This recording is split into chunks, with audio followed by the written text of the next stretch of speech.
গোপন জিনিস গোপন রাখার জন্য প্লে স্টোর থেকে আর কোনো অ্যাপ ইনস্টল করতে হবে না। আপনার ফোনের ভিতরেই একটি সেটিংস আছে, যেটির মাধ্যমে আপনি আপনার সকল ফাইল ডকুমেন্টস আপনি হাইড করে রাখতে পারবেন। চলুন তাহলে শুরু করা যাক।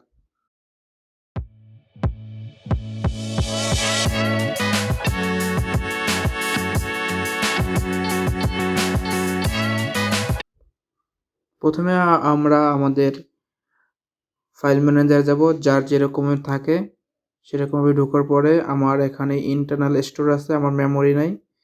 ক্লিক করার পর এখানে দেখতে পাচ্ছেন অনেক ফোল্ডার, তার থেকে আমি একটি ফোল্ডার হাইড করে রাখবো। ধরেন এই কলসের ভিতরে আমার অনেক ডকুমেন্টস আছে, আমি সেটা এখানে রাখছি। আপনাদের ভিতরে আপনারা যে কোনো একটা ফোল্ডার হতে পারে।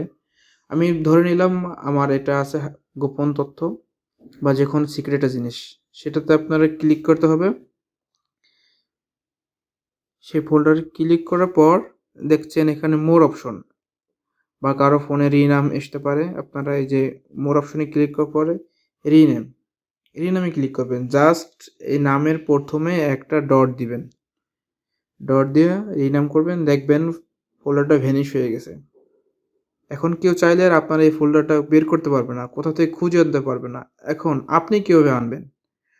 আপনার জন্য থ্রি ডট মেনুতে ক্লিক করবেন, সেটিংয়ে যাবেন, তারপরে নিচে স্ক্রল করবেন, দেখবেন যে শো হাইডেন সিস্টেম ফাইল।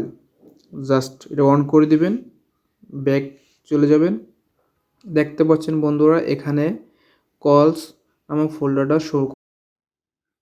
তারপরে আপনারা যদি চান এই ফোল্ডারটিকে আবার সামনে শো করাবেন, তাহলে এখানে আবার ক্লিক করে থ্রি ডট অপশনে ক্লিক করার পর রিনাম করার পর জাস্ট ডট কেটে দিবেন, ডট কেটে রিনাম দিবেন, দেখবেন ফোল্ডারটা সামনে শো করতেছে।